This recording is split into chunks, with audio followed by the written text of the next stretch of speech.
Last week, it was just pitchers and catchers, but this week, everybody will be at Orioles spring training, the first full squad workout and the first spring training game of this February coming up on Saturday. So no better time than now to open up the mailbag, a spring training live mailbag edition of the Locked On Orioles podcast.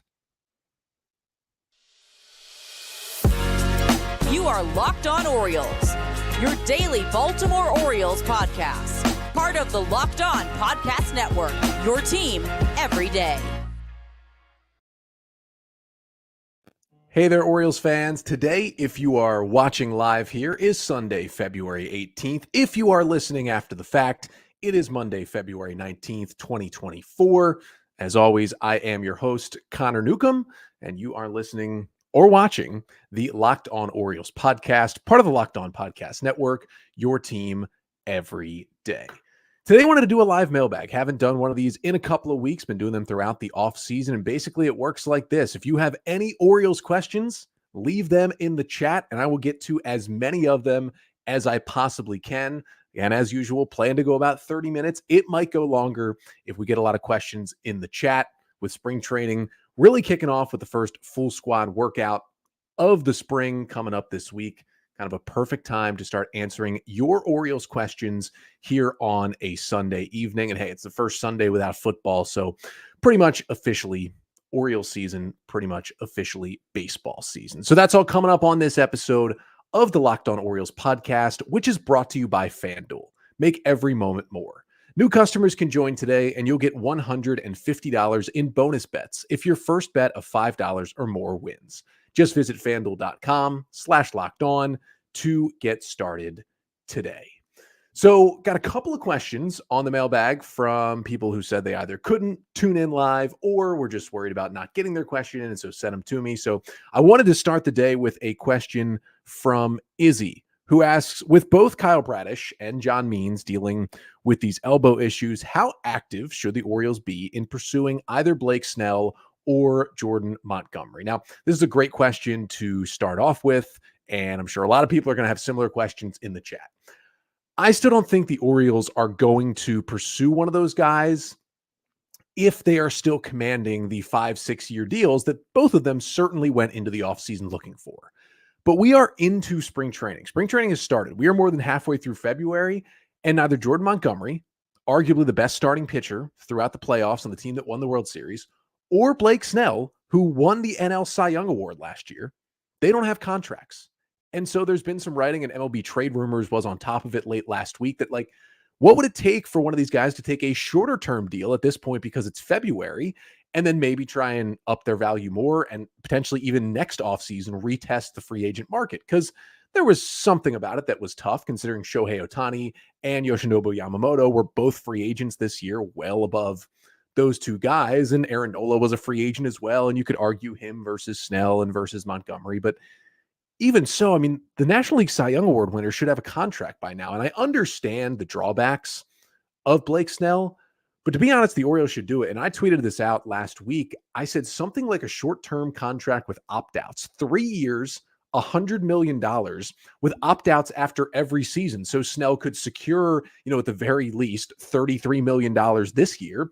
And then if he likes where he is and he's pitching, solid but not amazing, he comes back and gets $33 more million and then $33 more million. And that can work out for Snell. And if he pitches even better and wins the AL Cy Young, he can just opt out and get the longer-term contract. And on the Orioles side, even if Blake Snell takes a step back, you're only committing to 3 years here. That's not much money. And $33 million, yeah, it's a lot to give to one player, but that's a guy at the top of your rotation. And once David Rubenstein takes over for this sale, that money's going to be a lot less of an issue than it would be with John Angelos. The big issue, I think, is John Angelos is still the control person. Rubenstein has not been confirmed yet as the Orioles' new owner, and I don't think Angelos is approving any contract to a guy like Montgomery or Snell. But with Bradish and Means out, either one, I think, would be an incredible fit to go and get and to really, really add to this rotation. Chris has a similar question here asking, would you rather acquire another starting pitcher via trade or free agency, or just stick with what we have? I think John Means will be back fairly early. I honestly think in April he'll pitch in an Orioles uniform, but we just don't know about Kyle Bradish right now. And it scares me that Bradish could be headed towards Tommy John and miss the next year and a half. He's an incredible pitcher. He finished 4th in Cy Young voting. That's going to be a huge guy to miss. And I know the O's went and got Corbin Burns, but the Orioles, reporting over the weekend, had them very, very engaged throughout the offseason with talks for Jesus Luzardo with the Marlins. They still have the prospects to go and get that deal. Now, that reporting did say that the Marlins asked for Samuel Basallo and the Orioles didn't want to give him up. The Orioles kind of turned towards Corbin Burns and got the deal that they wanted. That could be a deal you still make, but the Marlins have to be willing to move off of Basallo. And if that's not going to be the case, if Montgomery and Snell are still right there, it's just money. And here's the thing. If you can get this Rubenstein deal approved maybe in the next week or so, he can take over and those two are still out there. That to me is the perfect timing right there to go and get one of those guys. It just would be easier. You give up less prospects, and when money is much less of an issue, hopefully with this new ownership group. Brandon with a question here. Any Sarasota tips? I am planning a trip at the end of February. Brandon, I am not the person to ask here. I have actually still never been to Orioles spring training. Now, it is certainly on my bucket list to get down to Sarasota. I'm sure there are plenty of people in the comments right now, though, that can help you out that have been to Sarasota for O spring training. So let's certainly help Brandon out here. Orange Boy HD with the question, Henderson or Holiday as the future Orioles shortstop? It's Gunnar Henderson. Everything we know from their prospect days and from Henderson's major league days, he is not only a better hitter with a higher ceiling than Holiday, he is a better defender at shortstop than Holiday, both right now and in the future, I think. He's just the better overall player. That's not to take anything away from Jackson Holiday. He's going to be great, but Henderson's just a notch better basically everywhere across the board. He's going to be the shortstop. I don't think if it's an issue if for the next 6 years, Henderson's at short and Jackson Holiday's at second. That sounds like a pretty good up the middle for a team to have, but I would definitely go to Gunnar Henderson as that guy.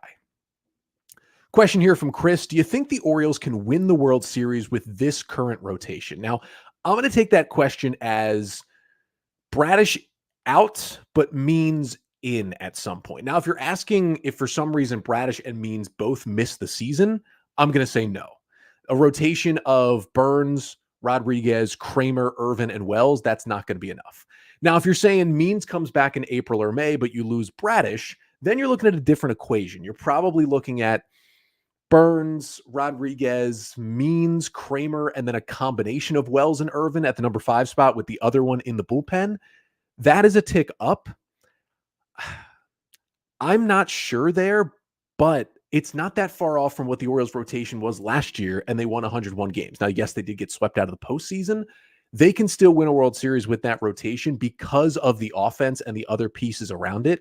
But even if Means is okay for most of the season, if the Orioles don't have Bradish for the entirety of this year, at the very least, I see them going after a starting pitcher at the trade deadline, because that's not going to be a rotation that carries them to a World Series. But I think it is a rotation that can win a World Series if it's getting help from all of these talented hitters that the Orioles have. Chris, third different Chris, with a question, who's in or out, McKenna or Urias? Now, there is a potential scenario where the final bench spot for the Orioles, the final hitter on the roster, does come down to Ryan McKenna or Ramon Urias. And if it does, it's an easy answer for me. You would have to factor in, okay, what else is going on the roster, because one's an outfielder and one's an infielder. But to me, it's easy. Ramon Urias is just across the board the better player. He's just better than Ryan McKenna. There's no disputing that. So I'm taking Ramon Urias over Ryan McKenna every single day.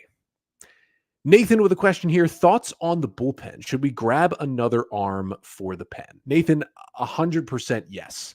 And the reason is, not only do the injuries to Bradish and to a lesser point, but still Means, take away from the rotation, right? That moves Cole Irvin and Tyler Wells into the rotation. It takes out 2 of your projected starters. Wells and Irvin were both projected to be in the bullpen on opening day. So it's not like you're just calling up 2 starters from AAA to replace them. You're taking 2 guys out of your bullpen. And you could argue Cole Irvin wasn't going to be a huge part of the pen. But I think if Tyler Wells was going to start the year in the bullpen, he was going to be a huge factor as a relief arm. And at least for now, he's got the inside edge to be one of the 5 starting pitchers to begin the season. That leaves a gaping hole, plus you traded away DL Hall, who was going to be a big part of this bullpen as well.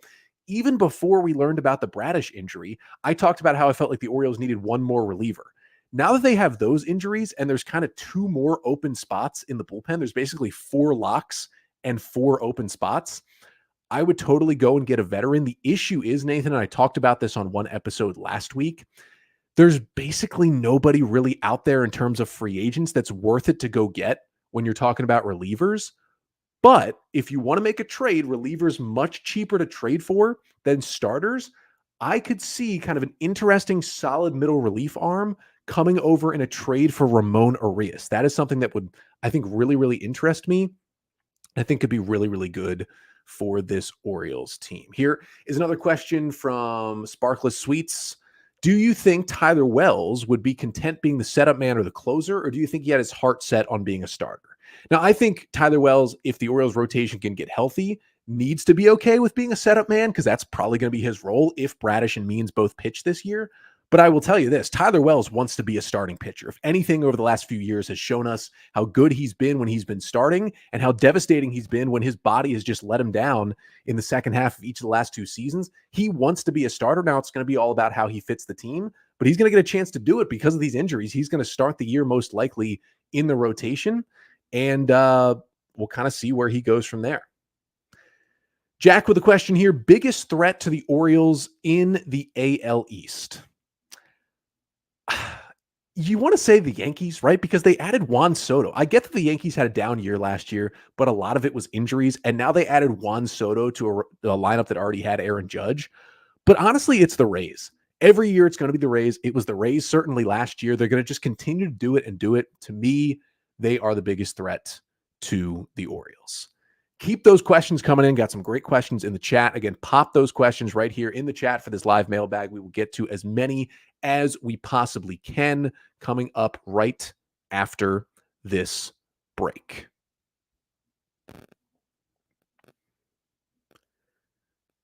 But this episode of the Locked On Orioles podcast is brought to you by FanDuel. Now, I get that the football season is over, right? It's a sport that certainly dominates America, but the sports landscape continues on, and we are right into the NBA season. This weekend was the All-Star weekend, and you can get buckets with your first bet on FanDuel, America's #1 sports book.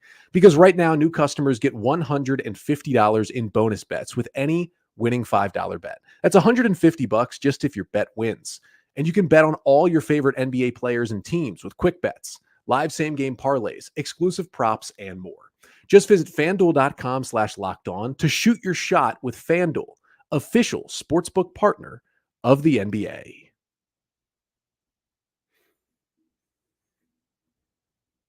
So we are here on a live Locked On Orioles mailbag episode on a Sunday evening, answering your Orioles questions. Again, leave your questions in the chat, in the comments here on YouTube, and we will get to as many of them as possible. All-Star Sky with a question here. Do you believe the O's current roster and the competition in the AL East that they can realistically repeat in winning the division? I absolutely do. Losing Kyle Bradish is a huge disappointment for this team, especially if he's out the whole year. Not having John Means at the beginning is tough. But if you're thinking, okay, Corbin Burns replaces Kyle Bradish, and you didn't have John Means last year anyway, it's mostly the same team that just won 101 games. So yeah, it would have been nice if they had upgraded more. And don't get me wrong, Corbin Burns is a great upgrade. But now that you lost Bradish, you're still taking a little bit of a step up, but you're also a step down in Craig Kimbrell replacing Felix Bautista because you just had to do what you got to do. Bautista goes down. But yes, this is still a team that can certainly repeat and win the AL East again this year. Question here from Walter. This is a good one. Do you think the O's will look to trade any of their newly arbitration-eligible players to free up space and or extend the prospect pipeline? Highlights would be Mountcastle and Urias and Tyler Wells as Super 2. I don't see the Orioles, starting with Wells, I don't see the Orioles doing it with Wells because even if he gets pushed out of the starting rotation at some point, he's such a valuable reliever that I think he sticks there. And I really don't see, especially with the Orioles potentially missing Kyle Bradish for a long time and even into next season if he gets Tommy John, I don't see them dealing away a pitcher that's still just newly arbitration eligible, but the guys that are hitters are possible. Now, Walter, this is actually less of a question, I think, now once David Rubenstein takes over the team, because they won't be as penny pinching with the player budget as they were under Angelos. But it's still something to think about because even if you're not worried about the raises in arbitration, you're still worried about the space on the roster. And I think most people believe that Jackson Holiday, Jordan Westberg, Kobe Mayo are all better than Ramon Urias and Jorge Mateo. And you'd like to get something out of Urias and Mateo instead of just eventually DFAing both of them to open up roster spots for your talented prospects. So yes, I think it's something they look for. And I wouldn't be surprised if Mike Elias is shopping around Ramon Urias a little bit right now to look for bullpen help, as I added just a couple of questions ago. Here's a question from Adit. Could the Orioles be approaching Bradish as a, quote, second half trade acquisition and have him more fresh for July onwards if his throwing program goes well and one of Irvin, Wells, or Chayce McDermott pitches well for the O's? It's hard to answer this question because that would be like an okay outcome. I talked about, I discussed the Bradish issue Friday's episode. If you check it out, maybe go back and watch or listen to that one. But I talked about how there has been guys who have gotten this PRP injection that Bradish got and have actually avoided Tommy John surgery, but those guys still miss time. And I came up with one example. I forget which pitcher it was, but he had gotten the injection in spring training and he was basically ready in July to go and seemed to be okay-ish. At least the UCL was okay after that. So you could see Bradish get the injection, recover well from it, and it still could take until after the All-Star break. But if you're adding Kyle Bradish after the All-Star break, then yeah, that's a second half trade acquisition. But you have to remember, a week ago, we all thought we were having Kyle Bradish for the entire season. And even the Orioles a month ago, before he felt the injury, thought they were getting Kyle Bradish for the entirety of the season. So I don't think you can quite treat it like that. Now, whenever you get him back, that's going to be huge for this team. But you can't treat it like, oh, we're just going to get him back in the second half. We don't have to add via the trade deadline. We don't have to add more pitching. You got to go and still add to this team. And Bison with a good comment here. More pitching can't hurt. That is correct.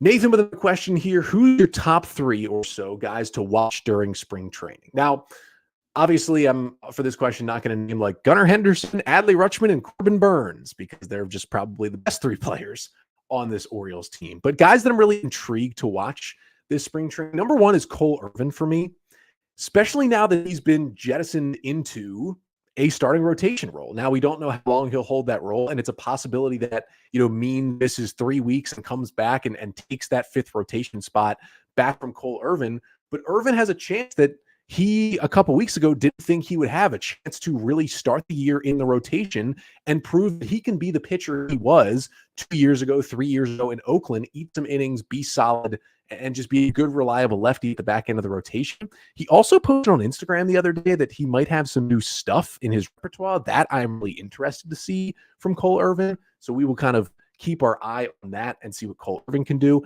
Obviously, number two is Dylan Tate. I mean, missing all of last year with the forearm and the elbow injuries. We really don't know what the full story was there. We don't know where he was at times, but Tate is back and presumably healthy in spring training. If he can be back to his 2022 self with the Orioles, that is going to be a gigantic, enormous boost to the bullpen. I am really, really intrigued to watch Tate that first time out there. He's in a spring training game. That's going to be something that we definitely want to keep an eye on. And then really, to me, the last one to watch, there's a couple more guys I want to see, but I want to see how Colton Cowser responds. It was good in AAA. It was not good when he got to the big leagues. And honestly, he was not as good when he went back to AAA at the end of last year. So I really want to see how Cowser responds because there is a path for Colton Cowser to make the Orioles opening day roster, but he's really got to impress in spring training. And we'll see how he deals with like a little bit of pressure here after, not a great opening to his big league career at the end of last season. Looking through for some more questions here, and got a question from another Chris. I believe this is our fourth different Chris to ask a question. A lot of Chris's in the chat. Will you be at opening day this year, Connor? That is TBD. I currently don't have tickets to opening day, and it's 5-6 weeks away. That doesn't mean I won't be at opening day, but right now we shall see. But it could happen. I've only been to one opening day before, actually. I believe it was the Adam Jones walk-off 2018, I believe it was, opening day. That's the only one that I have been to. Aiden with a question here. What kind of chance do you think Cade Povich has at breaking camp with the club? Could allow Cole Irvin to remain in the pen. Aiden, sorry about this one. I give Cade Povich about a 0.1% chance to make the club. He needs a lot of work, I think, in AAA. The stuff is there, but the ERA and the results were not in his half season in AAA last year after getting called up from Bowie. He's going to need some more innings in Norfolk. And I just think Cole Irvin is such like a solid option to have at the back end of the rotation. Now, if Povich really wows, like, yeah, the Orioles have open rotation spots now. He could win one of them, but I just think Cole Irvin is starting at such a higher place than Cade Povich is. He would need to just be extremely good. And even then, the O's might still put him in AAA. I just think it's going to be very, very tough for him to make the team out of camp. Don with a question here. Do you think they make another trade before opening day? I just kind of talked about it, about how I think like Urias or something like that for a reliever would be good. I'm going to say no in terms of like a real trade. They might add on the margins, another cash considerations deal, something like that. But a trade where they trade away a prospect for a big leaguer, I'm going to say no, but keep an eye on those days right before opening day when players go on waivers. That's how the Orioles picked up Danny Coulombe a day before opening day. And I mean, you could argue Danny Coulombe was the Orioles' third best reliever last year besides Cano and Bautista. That was an incredible pickup. Look for them to try and find another Danny Coulombe right before opening day this year for the Orioles. Nate the Great with a question here. Could we see Chayce McDermott being called up within the first few weeks of the season, not as a starter, but as a reliever to help the bullpen? Nate, I think this is kind of one of two for Chayce McDermott here. I think if he's really impressive, we could see him in the bullpen immediately, especially if the O's don't add any more outside help to that pen. But if he does go to AAA, I don't think the Orioles will say to McDermott, hey, you're going to be a reliever in AAA and we're going to get you to the bigs as fast as possible. If McDermott doesn't make the opening day roster, which his chances are not very big to make it, it's because, the O's had better options and they want to continue him as a starting pitcher.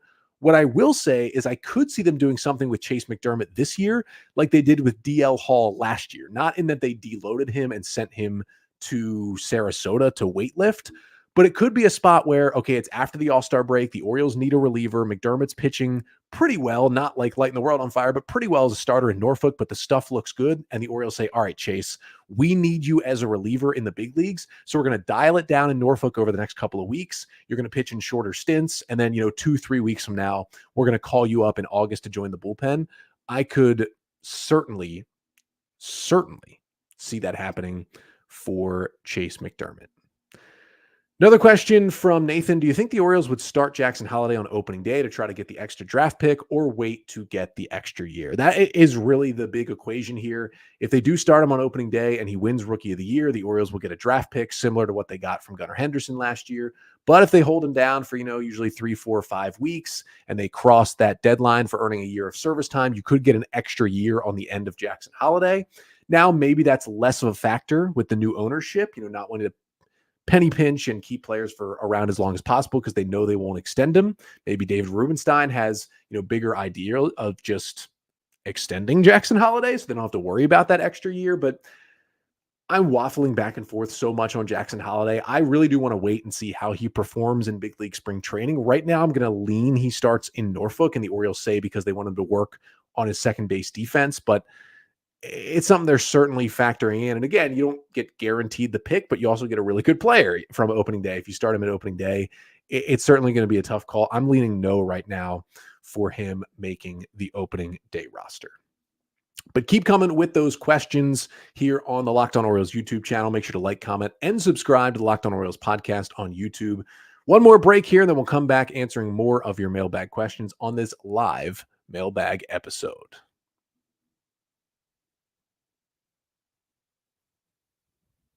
But first, this episode of the Locked On Orioles podcast is brought to you by eBay Motors. Now, eBay Motors is the spot for your ride or die, because passion, drive, and patience is what brings home the winning trophy, and it's also what keeps your ride or die alive. eBay Motors has everything you need to maintain your vehicle and level it up to peak performance. From superchargers, roof racks, exhaust kits, LED headlights, and more. Whether you're into speed, power, or style, eBay Motors has got you covered. With over 122 million parts for your number one ride or die, you'll always find exactly what you're looking for. And with eBay Guaranteed Fit, your part is guaranteed to fit your ride every time or your money back. Because with eBay Motors, you're burning rubber and not cash. So with all the parts you need at the prices you want, it's easy to turn your car into the MVP and bring home that win. Keep your ride or die alive at ebaymotors.com. Eligible items only. Exclusions apply. eBay guaranteed fit. Only available to U.S. customers.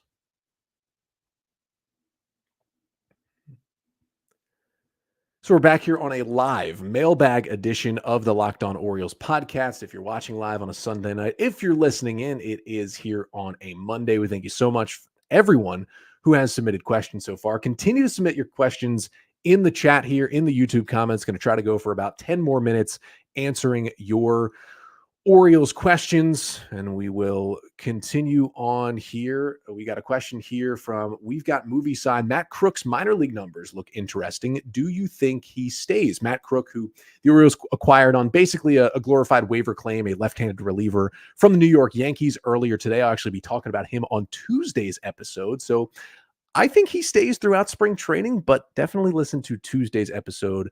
I will do a deeper dive on him. Adit with a question here. Who do you think is the surprise reliever that comes out of nowhere and becomes a fixture by the end of the year, a la Felix and Yennier Cano? Felix and Yennier Cano, yeah, I guess Felix was 2022. It was Cano and probably Danny Coulomb in 2023. Although the O's have had a lot of those guys over the past few years. I'm going to stick with Tucker Davidson. Came over from the Royals on waivers this offseason, former Braves pitching prospect, just a really, really dominant splitter from the left side with some solid other stuff. I don't know. I think the Orioles can do something there where he will be like a solid reliever by the end of the year, and we won't be able to believe it. However, I don't know if he has the ceiling of like a Cano or a Felix to be that good. So if you're looking for somebody to take the step to be just that good and be almost untouchable at times, let's go with Brian Baker. He's got the stuff. He's got stuff plus wise. Only DL Hall and Felix Bautista on last year's team. Better than Brian Baker in stuff. If he just finds that command, he can really be that good.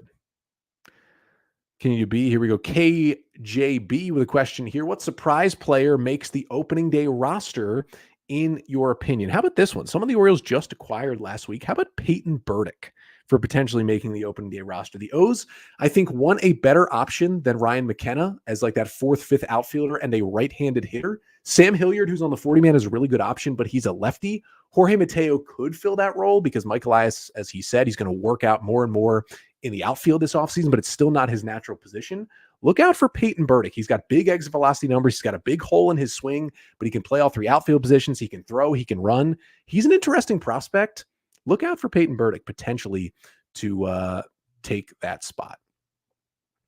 John with a question here. What are we going to do with Heston and Kowser with the outfield full? Feel like you can't have guys like that sit all year. It's going to be interesting to see what they do with Heston Kjerstad and Colton Cowser. There is actually a chance that neither of them make the opening day rosters. The chance they both start basically in the everyday lineup in Norfolk for a month and just get some more at-bats while the Orioles sort out the other guys in the outfield. But my prediction is just one of the two makes the opening day roster. There's a chance that both make it, but I think there's not going to be a lot of playing time for both of them if they're there. I'm right now projecting that Kjerstad makes it and Cowser starts the year in AAA. Now, they're both, I think, going to play solid to big roles for the Orioles at some point in 2024.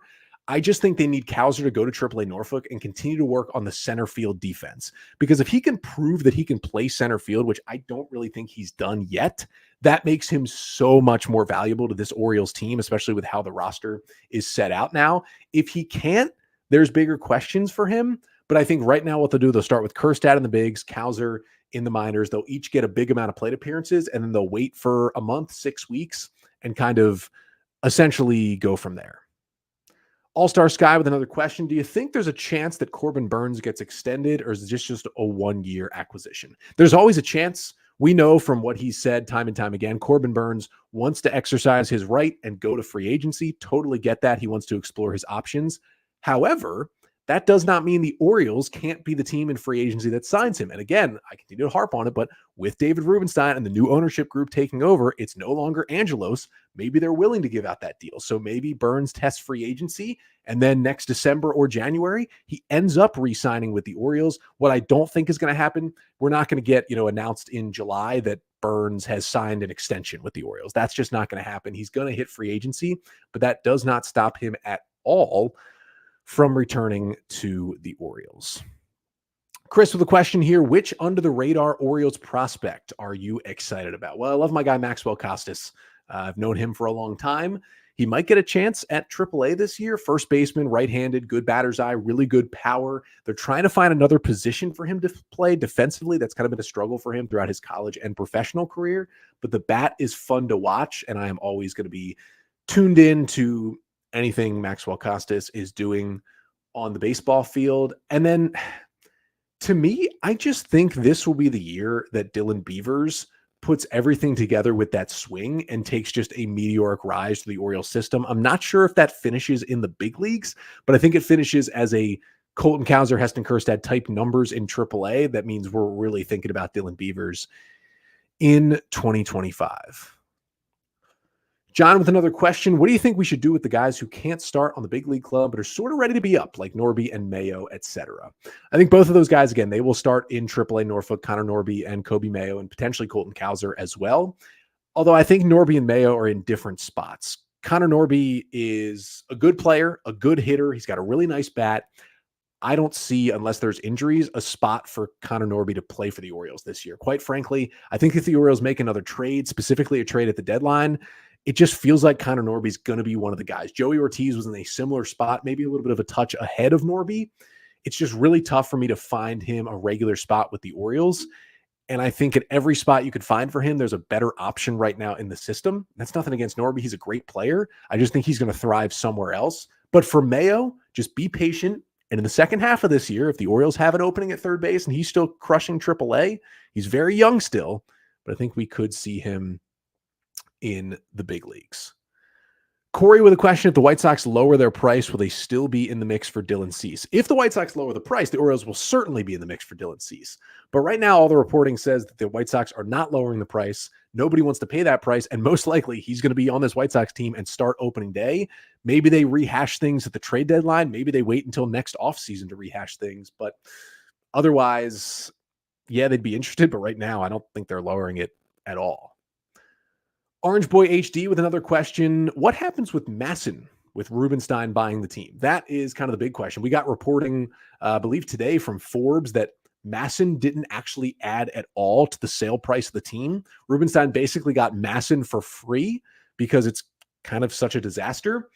One of two things will happen. Rubenstein will either overhaul it, pour some money into it, and make it better, or he will sell it off to someone else who will kind of reimagine it and still show Orioles games. I guess the third thing is it just kind of dies off and the Orioles go into that group of teams that MLB eventually just broadcast their games with a streaming deal, which doesn't seem all that bad. They did a nice job with it when they had to because of those failing RSNs at some point last year. Walter with a question. What do you think is the likelihood O'Hearn's option gets picked up? Coulombe's option seems like a no-brainer if he stays on track, but it seems like O'Hearn will get squeezed out unless he mashes. Yeah, I talked about this, I believe, on Friday's podcast. Danny Coulombe has a club option now for $4 million for 2025. Unless he tanks or gets injured, the O's are going to pick that up. O'Hearn's is going to be more interesting. It's for about $8 million for 2025. And again, you're right. With Mountcastle, with Kjerstad, with Cowser, with Kobe Mayo, he could get squeezed off this roster. Here was my answer to this question Friday's episode. If O'Hearn produces just a repeat season of 2023, they'll pick it up. If he takes any step back, honestly, what they might do is pick it up and then try to immediately trade him. I could see them kind of doing that next offseason. All right, we got a few more questions here that we can get to. Bobby Balman. Any of these under-the-radar offseason signings have a chance to be contributors this season? I talked about Tucker Davidson already. I talked about Peyton Burdick already being in that conversation.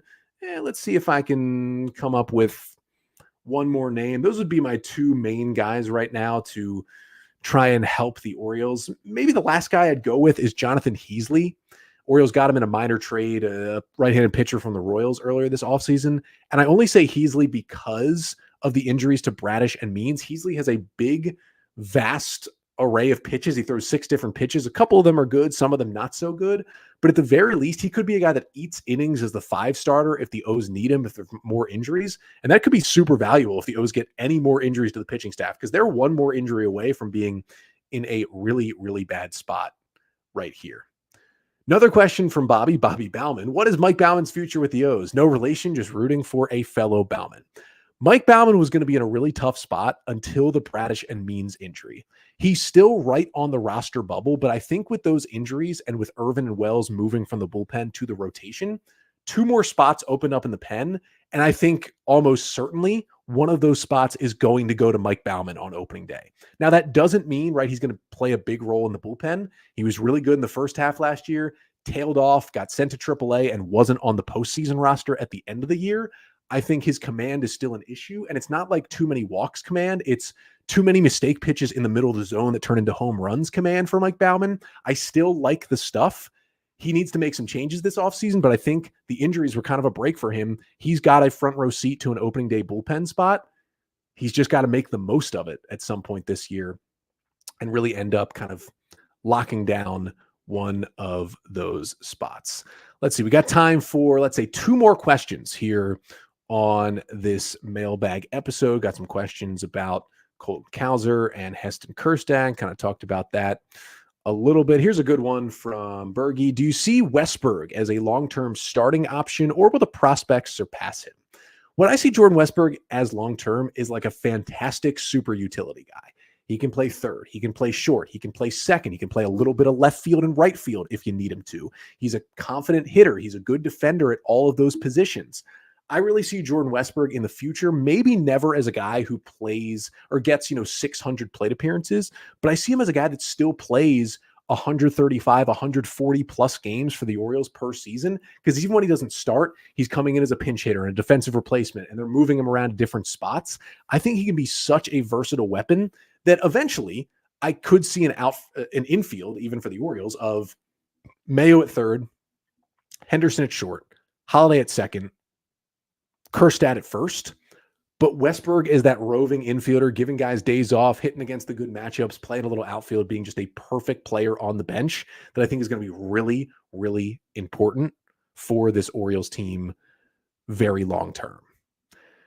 So let's see. One more question here. Let's see what we've got. Any more questions in the chat? Maybe that'll do it. Maybe we won't go with one more question. Just going to address one more thing at the end of the podcast. I see it in the Twitter comments. I see it in the YouTube comments. I see it in the comments here. The Orioles are not signing Trevor Bower. It's not happening. No Major League Baseball team is signing Trevor Bower. I don't care. I don't care that he says he's going to play for the league minimum. Nobody's signing him. This is why I rarely address this ever on Twitter, on the podcast. It's not happening. You add in the fact that he's been accused of sexual assault by 4 different women. You add in the fact that he has been known as a horrendous teammate. Half his teammates in Japan didn't like him.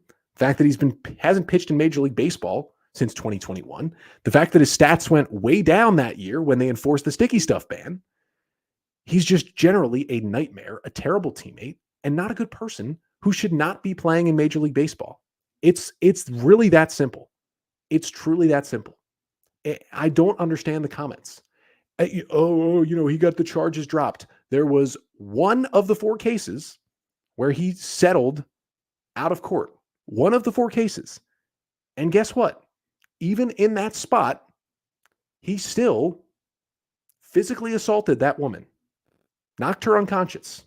So even if you want to say, it was consensual, there was still him knocking her unconscious involved. And that's one of the 4 women who have accused him of sexual assault. If you want him anywhere near this Orioles team, that says a lot more about you than it does about anyone else. Maybe do a little look internally.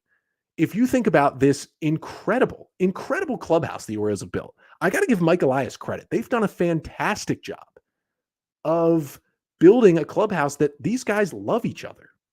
And I will say they've made a couple of mistakes in that front, and Michael Givens was one of them. And that was one of the reasons he was released mid-season last year. They've done a great job of cultivating respect. These guys like each other and put this team over the edge. You could argue that they only had the talent of a 91-win team last year, which is still pretty great. One of the reasons why they won 101 games is because of that clubhouse. He doesn't deserve to be on the Orioles. He doesn't deserve to pitch in Major League Baseball. He doesn't deserve to pitch at all. And so again, if you are commenting to me on Twitter, on YouTube, and if you're continuing to say Trevor Bower, you're going to get blocked on Twitter. First of all, it's very easy because it's not happening. And again, it says a lot more about you than it does about anyone else if you continue to beat the drum for Trevor Bower. All right, maybe take a look at yourself. Maybe think about how the women in your life would think about you continue to beat the drum for a guy who's been accused by 4 different women of sexual assault. Maybe do a little searching internally before you throw that out there. That's beyond the fact that the current version of Trevor Bower, I don't think is better than Tyler Wells or Cole Irvin. Certainly not better than Kyle Bradish or John Means or anybody else in the O's rotation. So if he's not going to help the O's in a baseball sense, and it's going to be a detriment in every other sense, let's maybe be a little more welcoming to baseball fans. Let's maybe take a look at yourself. And again, if you continue to comment Trevor Bower on Twitter, I'm just going to block you. So if you're mad about that happening, now you know why. It's not happening. It's never going to happen. There's a reason that none of the MLB teams, even teams that really need pitching, are even considering touching him with a 30-foot pole. Did you see the report from Sunday? He was throwing at the Angels facility. The Angels fans thought, oh, are we signing Trevor Bower? No, Sam Blum of The Athletic reported not only were the Angels not watching him throw and thinking about signing him, they didn't know why he was there and kind of like kicked him out. So no team wants him. Even if he pushes his way onto their practice fields and throws, they want him out of there. It's not happening. So end it. And that's how we're in the podcast here. Thank you so much for all your questions on today's mailbag episode. We'll be back tomorrow talking about a couple roster moves the Orioles made over the last few days. Matt Crook, kind of an interesting lefty they picked up from the Yankees on Sunday. Crazy strikeout numbers in the minors, crazy walk numbers. Also doesn't throw hard. We're going to do a real good look into who this could be in the Orioles bullpen. To make room for Crook, they DFA'd infielder Diego Castillo, who they had literally just claimed on Friday. It's been a wild offseason for Castillo. We'll talk about him a little bit and a few more Orioles news and notes from spring training coming up on tomorrow's episode. But until then, I'm Connor Newcomb, and this has been the Locked On Orioles podcast, part of the Locked On Podcast Network. Your team every day.